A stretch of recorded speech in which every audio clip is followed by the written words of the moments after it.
సమయం యేసుమాత విందాం రండి. నేటి ధ్యానము నిమిత్తం యోహాను సువార్త 6వ అధ్యాయం మొదటి 16 వచనాలు. స్నేహితులారా, అరణ్యములో అద్భుతమైన బోధన బలను యేసు ప్రభు బెత్సయిదా ప్రాంతంలోని ప్రజలకు సిద్ధపరిచాడు. యేసు ప్రభు శిష్యులను పరీక్షింపగోరి, ఈ ప్రజలందరూ ఆకలితో ఉన్నారు, వీరికి ఆహారం ఎక్కడి నుండి తెప్పింతును అని అడిగినప్పుడు శిష్యులు అంటారు, ప్రభువా 200 దేనారాలే మా దగ్గర ఉన్నాయి, ఇవి చాలవు కదా, వారిని పంపివేము. వారెక్కడో ఆహారాన్ని తెచ్చుకొని వారి కడుపు నింపుకుంటారు, వారిని పంపివేయమని ఉచిత సలహా మాత్రం ప్రభుకిస్తారు శిష్యులు. శిష్యులు ఎంతటి వారంటే, వారిలో కావలసినంత విశ్వాసం లేకపోయినా ఉచిత సలహాలు మాత్రం బోలెడున్నాయి. వారంటారు, ప్రభువా ఇవి చాలవు, 200 దేనారాలు ఎంతమందికి సరిపోతాయి, ఇవి చాలవు ప్రభు అని అవిశ్వాసాన్ని వ్యక్తపరుస్తారే తప్ప యేసు ప్రభులో సర్వసమృద్ధిని వారు చూడలేకపోతున్నారు. ప్రభువా వీరిని పంపివేయము, లార్డ్ సెండ్ దెమ్ అవే. మాటి మాటికి శిష్యుల యొక్క ఊత పదం ఇది. సురేఫెనికియా స్త్రీ ఒకసారి తన కుమార్తెకు దెయ్యం పట్టిందని ప్రభు దగ్గరికి వచ్చినప్పుడు ద సేమ్ డైలాగ్ అంటారు, ప్రభువా ఆమెను పంపివేయము. వీరిలోని విశ్వాసాన్ని కూడా పంపివేసిన దౌర్భాగ్యులు శిష్యులు. ప్రభువా ఇది అరణ్య ప్రదేశము, రొట్టెలు ఎక్కడి నుంచి తీసుకొస్తాము? వారిలో అవిశ్వాసం తొణికిసలాడుతుంది. ఇక్కడ ఇది అరణ్య ప్రదేశం అని అంటారే తప్ప అరణ్య ప్రదేశంలో కూడా ఉద్యానవనాన్ని చూడలేకపోతున్నారు శిష్యులు. ప్రభువా ఇది సాయంకాలము, ఇప్పటికే చాలా ప్రొద్దుపోయింది. సాయంకాలములో ప్రొద్దుపోయిన వేళ చీకటిని చూస్తున్నారే తప్ప నీతి సూర్యోదయాన్ని, దేవుని ఉదయాన్ని ఆ సాయంకాలం వారు చూడలేకపోతున్నారు. ఉచిత సలహాలు ఇవ్వడంలో శిష్యులకు వారికి వారే సాటి. ప్రభువా ఇది వనరులు లేనటువంటి స్థలము,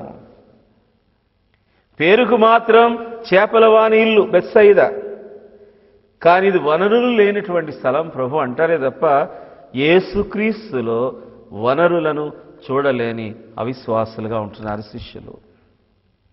ప్రభుతో ఉన్నారు, 3.5 సంవత్సరాలు ప్రభును రుచి చూసినటువంటి శిష్యులు యేసు యొక్క సామర్థ్యాన్ని, ఔన్నత్యాన్ని శంకిస్తున్నట్టుగా కనిపిస్తుంది.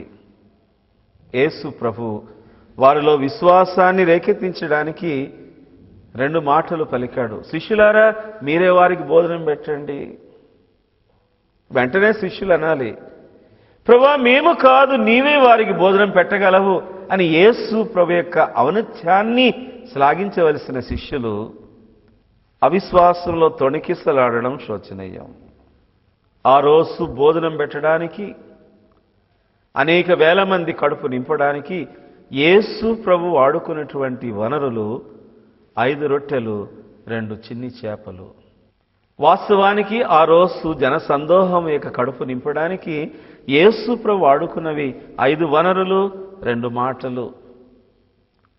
మీరే వారికి భోజనం పెట్టండి అనే 2 మాటలు. మరి 5 వనరులు ఏమంటే, మొదటిది ప్రజలు ఆకలితో ఉన్నారు, ప్రజల ఆకలి. దేవుని గూర్చిన ఆకలితో ఉన్నారు ప్రజలు. దేవుని మాట వినడానికి తండోపతండాలుగా వేయించేశారు.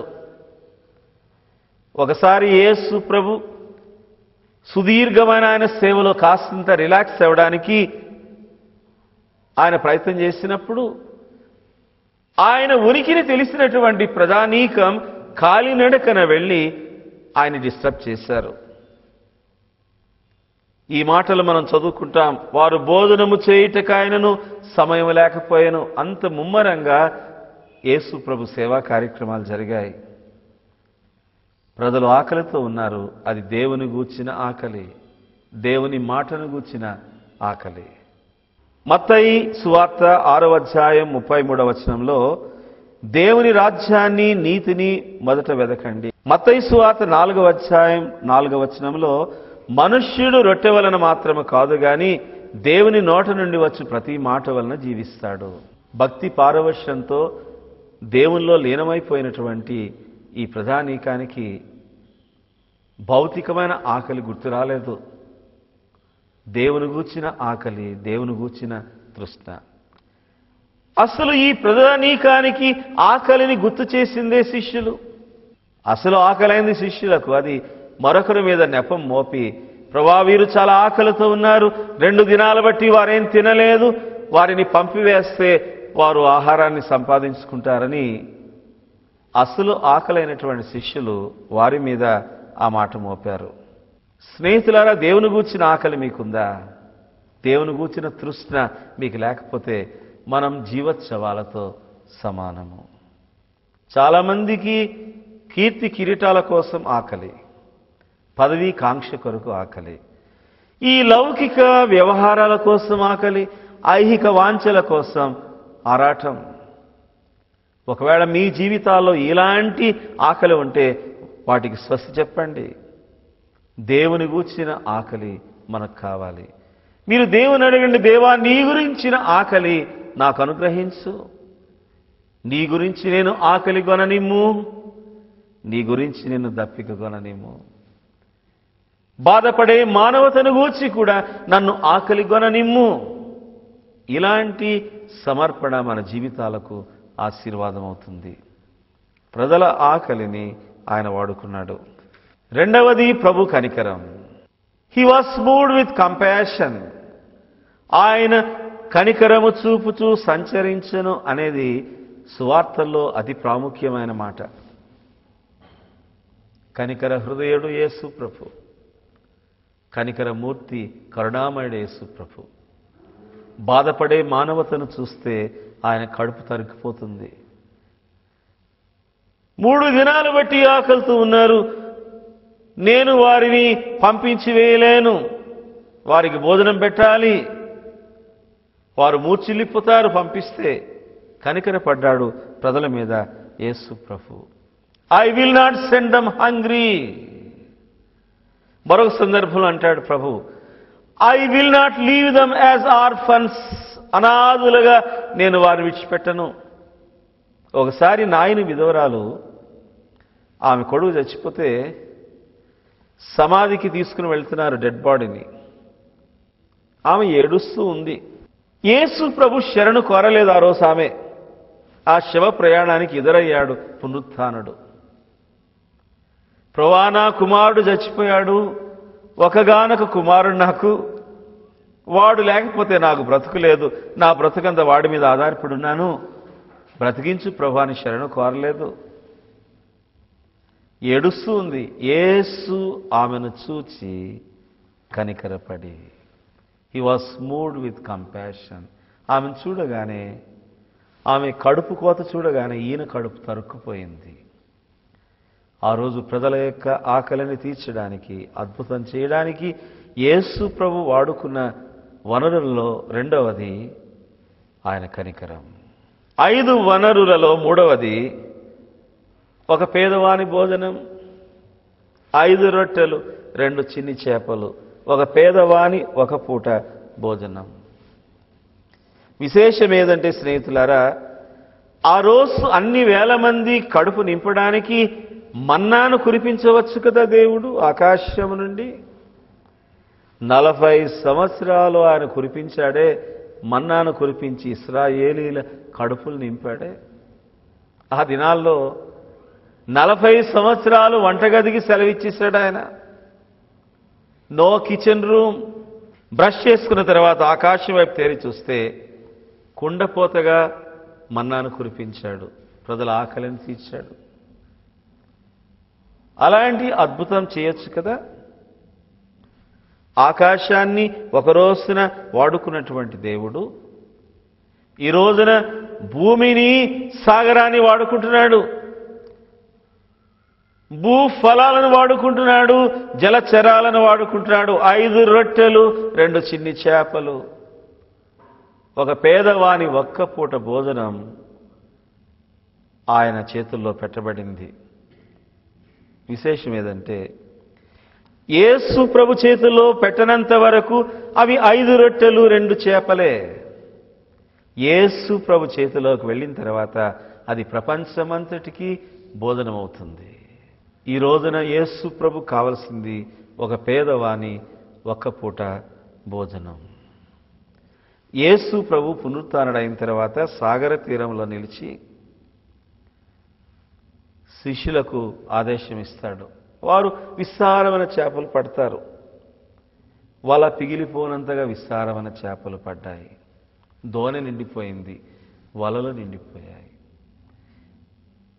సాగర తీరానికి వారిని పిలిచి వారి కడుపు నింపాడు. వలలు నింపాడు, దోణెలు నింపాడు. వారి కడుపు నింపిన తర్వాత, మీరిప్పుడు పట్టిన చేపలలో కొన్నిటిని నా యొద్దకు తీసుకొని రండి. చాలా విచిత్రంగా మాట్లాడతాడు ప్రభు. ఈయన సెలవు లేకపోతే ఆ చేపలు వారు పట్టేవారు కాదు, చేపలు పడేవి కాదు. తన విజయాన్ని మన విజయంగా నమోదు చేయగలిగిన గొప్ప దేవుడు యేసు ప్రభు. మీరిప్పుడు పట్టిన చేపలలో కొన్నిటిని నా యొద్దకు తీసుకొని రండి. వేలాది ప్రజల యొక్క కడుపు నింపడానికి యేసు ప్రభుకి ఈరోజు కావలసింది ఒక పేదవాని ఒక్క పూట భోజనం. ఆ రోజున ఆయన కోరుకున్నది, మీరిప్పుడు పట్టిన చేపలలో కొన్నిటిని నా యొద్దకు తీసుకొని రండి. స్నేహితులారా, ప్రపంచాన్ని సవర్తీకరణ చేయడానికి దేవునికి దేవదూతలు చాలు. గగన సీమలో విహరించి కోటాను కోట్ల దేవదూతలు వారు బూరలు ఊదితే చాలు, ప్రపంచమంతా స్వార్థమయమైపోతుంది. ఒక్క క్షణంలో ప్రపంచమంతా స్వార్థమయమైపోతుంది. ఎలాంటి మీడియా అక్కర్లేదు. ఇప్పుడు టెలివిజన్స్, ఇతర మీడియా అక్కర్లేదు. ఒక్క క్షణంలో ప్రపంచమంతా సువార్త ప్రకటిస్తారు దేవదూతలు. కానీ దేవదూతలకు లేని మహాగొప్ప భాగ్యాన్ని ఎన్నిక లేని మీకు నాకు ప్రసాదించాడు యేసు ప్రభు. సర్వ సృష్టికి వెళ్ళి సువార్తను ప్రకటించండి. Go ye all into the world and preach the gospel. What a wonderful privilege we have in this world. ఎంత గొప్ప భాగ్యం. దేవదూతలకు లేని మహాగొప్ప భాగ్యాన్ని తుచ్చమైన నీచమైన మనకు యేసు ప్రభు అనుగ్రహించాడు. ఆయన సువార్తను ప్రకటించడానికి ఆయనకు మనమే కావాలి. ప్రపంచం యొక్క ఆకలిని తీర్చడానికి ఒక్క పూట పేదవాని భోజనం లాంటి మన జీవితమే యేసు ప్రభుకు కావాలి. ఈరోజు ఇశ్రాయేలును ఉద్ధరించడానికి నైలు నదిలో ప్రవహిస్తున్న జమ్ము పెట్టెలో ఉన్న పసిబాలుడైన మోజెస్ దేవునికి కావాలి. ఆనాటి ప్రపంచంలో అద్భుతాలు చేయడానికి మోజెస్ చేతిలోని ఒక సామాన్యమైన చేతికర్రే ప్రభుకు కావాలి. ఫిలిస్తీయుడైన గొలియాతును సంహరించడానికి దావీదు చేతిలోని ఆ వడిసెలోని 5 రాళ్లే దేవునికి కావాలి. సంఘ వినాశనమే తనకు ప్రాణాధారమైనట్టు దమస్కులోని క్రైస్తవ సంఘాన్ని హింసించడానికి బయలుదేరినటువంటి దౌర్భాగ్యమైనటువంటి సౌలు ఆయనకు కావాలి. జన సందోహానికి బోధించడానికి చేపల వాసన కొట్టే దోణి ప్రసంగ వేదికగా ఆయనకు కావాలి. యేసు ప్రభు జయ ప్రవేశం చేయడానికి యెరూషలేములో మెస్సియగా ప్రవేశించడానికి చిన్ని గాడిద పిల్ల యేసు స్వామికి కావాలి. స్నేహితులారా, ఆనాటి ప్రజల కడుపు నింపడానికి మన్నా కుంభవృష్టిగా కురిపించగలిగిన దేవుడు ఒక పేదవాని ఒక్క పూట భోజనాన్ని వాడుకున్నాడు. దేవునికి కావలసింది ఒక పేదవాని ఒక్క పూట భోజనం, అనగా మన జీవితాన్ని ప్రభు కోరుకుంటున్నాడు. ప్రభుకు మీ భోజనం ఇవ్వగలరా? ఒక్క పూట భోజనం. ప్రభా, ఈ ఒక్క పూట భోజనాన్ని, నా జీవితాన్ని నీ చేతిలో పెడుతున్నాను ప్రభు, నన్ను వాడుకో ప్రభు. ప్రపంచం యొక్క కడుపు నింపడానికి నీ చేతిలో విరువబడ్డానికి ఇష్టపడుతున్నాను ప్రభు. ఆనాటి ప్రపంచం యొక్క కడుపు నింపడానికి ఆయన వాడుకున్న వనరులలో 4వది ప్రభు ప్రార్థన, లార్డ్స్ ప్రేయర్. ప్రార్థన చేయకుండా ప్రభు ఏ అద్భుతము చేయలేదు. ప్రార్థన లేకుండా ఆయన ఏ కార్యము కూడా ఈ ప్రపంచంలో చేయలేదు. ఈ 5 రొట్టెలు 2 చేపలు ఆయన తీసుకున్నప్పుడు, వాటిని విరిచినప్పుడు, ప్రార్థనలో దేవునికి స్తుతియాగం చేసినప్పుడు, ప్రపంచమంతటికి భోజనం కావడానికి ఆయన ఎప్పుడైతే ఆ రొట్టెను విరిచాడో ప్రపంచం కోసం అది మల్టిప్లై అయింది. ప్రపంచం కడుపు నింపడానికి అది వర్ధిల్లింది. మన జీవితాలంతే స్నేహితులారా. మనం ప్రభుకి ఇవ్వనంత కాలం ఒక పేదవాని భోజనమే మన జీవితం. ప్రభు చేతుల్లో ఇచ్చి చూడండి, ఆయన చేతుల్లో విరువబడండి. మీ జీవితాన్ని ప్రపంచం కోసం ప్రభు వాడుకుంటాడు. 5వది శిష్యుల యొక్క విశ్వాసము. శిష్యులారా, మీరు ఈ ప్రజలను వరుసలు తీరి కూర్చోబెట్టండి అంటాడు ప్రభు. 50 మందిని 100 మందిని కూర్చోబెట్టండి. యోహాను సువార్త 6వ అధ్యాయం 10వ వచనంలో ఒక దివ్యమైన మాట ఉంది. అక్కడ చాలా పచ్చిక ఉండను, అంటే విశ్వాస పచ్చదనం.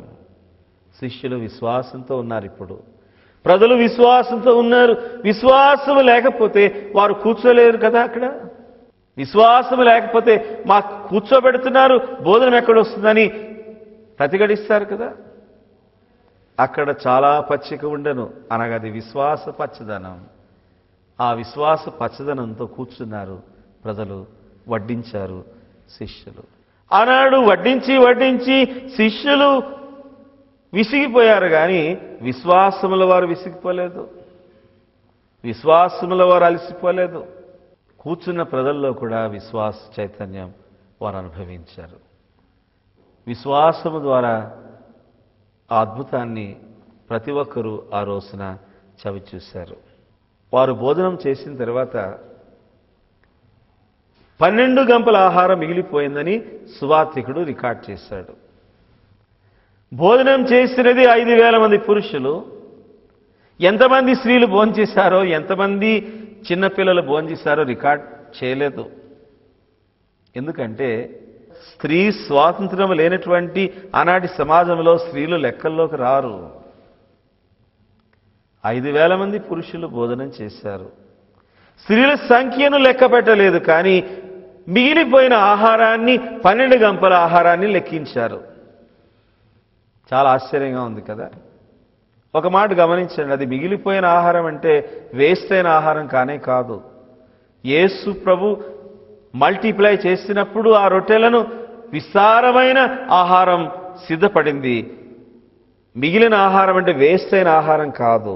ఏది వేస్ట్ కాదు దేవుని దృష్టిలో. ఒక్కోసారి మనం వేస్ట్ క్యాండిడేట్ అండి అని కొట్టి పారేస్తాం, చిటికిన వ్రేలుతో ఎవరైనా కొట్టి పారేస్తాం. ఇది వేస్ట్ ల్యాండ్ అంటాం, ఇది పోరంబోగు స్థలం, వేస్ట్, దీన్ని వాడుకోవడం. ఏది వేస్ట్ కాదు. మన దృష్టిలో ఏదైనా వేస్ట్ అవుతుందేమో కానీ దేవుని దృష్టిలో ఈ సర్వ సృష్టిలో, సుందరమైన సృష్టిలో ఏ మనిషి వేస్ట్ క్యాండిడేట్ కాదు, ఏ స్థలము వేస్ట్ ల్యాండ్ కాదు. 12 గంపల ఆహారం మిగిలిపోయింది. ఎందుకు ఆహారం మిగిలిపోయింది? ఆ సాయంకాలం భోజనం కోసమా, లేకపోతే రేపటి దినం భోజనం కోసమా? ఎందుకండి 12 గంపల ఆహారం మిగిలిపోయింది? గమనించండి స్నేహితులారా, వారికి ఆ రాత్రి భోజనం కోసం కాదు మిగిలిపోయిన ఆహారం, లేక రేపటి దినం కోసం కాదు మిగిలిపోయిన ఆహారం. 12 గంపల ఆహారం మిగిలిపోయింది. ఇంకను భోజనము చేయని వారు ప్రపంచంలో ఎందరో ఉన్నారు గనుక ఈరోజు అనేక మంది కడుపు నింపవలసిన బాధ్యత క్రైస్తవ సంఘానిది. ఇంకను ప్రపంచంలో భోజనం చేయని వారు, ఇంకను ప్రపంచంలో సువార్త వినని వారు, ఇంకను ప్రపంచంలో యేసును ఎరగనటువంటి వారు అనేక మంది ఉన్నారు. వారి కోసం ఈ ఆహారం సిద్ధపరచాలి. 4 గోడల మధ్య కూర్చొని యేసునామ సంకీర్తనం చేయడమే క్రైస్తవం కాదు. సువార్త ఎరగని వారు, దేవుని మాటలు ఎరగని వారు ప్రపంచంలో ఎందరో ఉన్నారు. వారి కడుపు నింపడం క్రైస్తవ సంఘం యొక్క బాధ్యత. ఎంతసేపు మనం ముందు వరుసలో కూర్చున్న వారికే సువార్త విందు వడ్డిస్తున్నాం, కానీ వాట్ అబౌట్ బ్యాక్ రోస్, వెనక కూర్చున్న వారి సంగతి ఏమిటి? వారికి సువార్త అందాలి. యేసు అందరివాడు, ఆయన సార్వత్రిక రక్షకుడు. దేవుని బిడ్డలారా, ఈ రోజున మన జీవితంలో సువార్త కొరకైన దీక్ష పూనాలే. ఆత్మలు నశించిపోతూ ఉంటే మన కర్తవ్యం ఏమిటి? ఈరోజు ఇంకా అనేక మందికి యేసు తెలియదు. ఇంకా భోజనం చేయని వారు ప్రపంచంలో ఎంతో మంది ఉన్నారు. ఇక్కడ విశ్వాస విందును మనం చూసాం. యేసుక్రీస్తు ఈ లోకానికి వచ్చినప్పుడు ఆయన జీవితము ఒక పేదవాని ఒక పూట భోజనం. ఆ భోజనం సిలువలో విరువబడింది. ప్రపంచమంతటికి ఆ విరువబడిన ఆయన శరీరం రక్షణ విందుగా సిద్ధమైంది.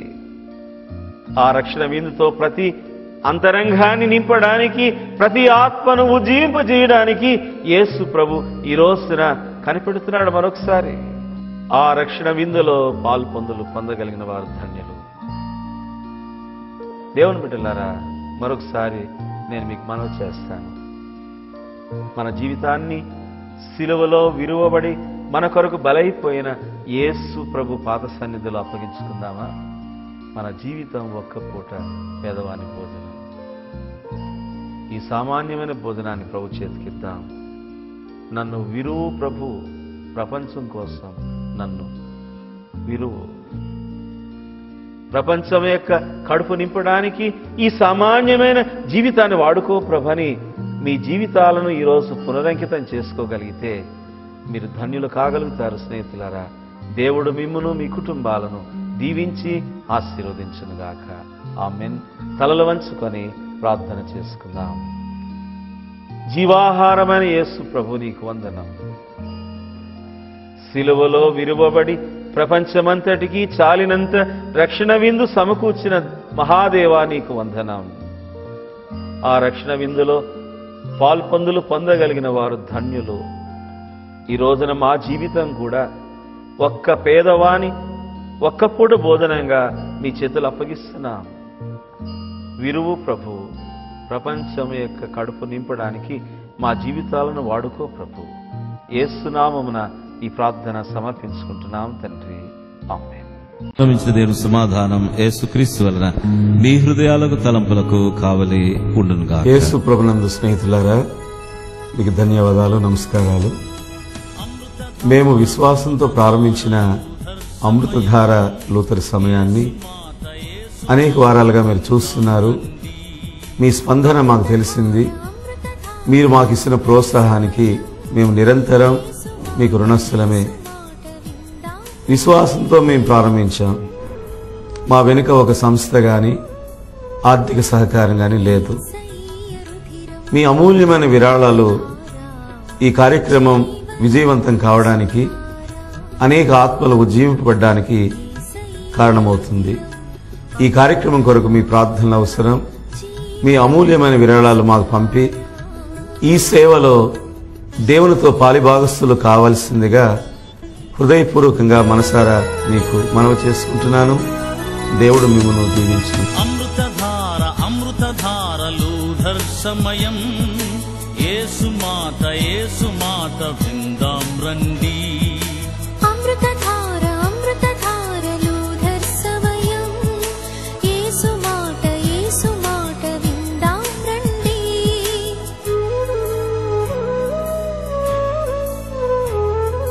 యేసయ్య రుధిరం అమృతధార, జీవన సుధార.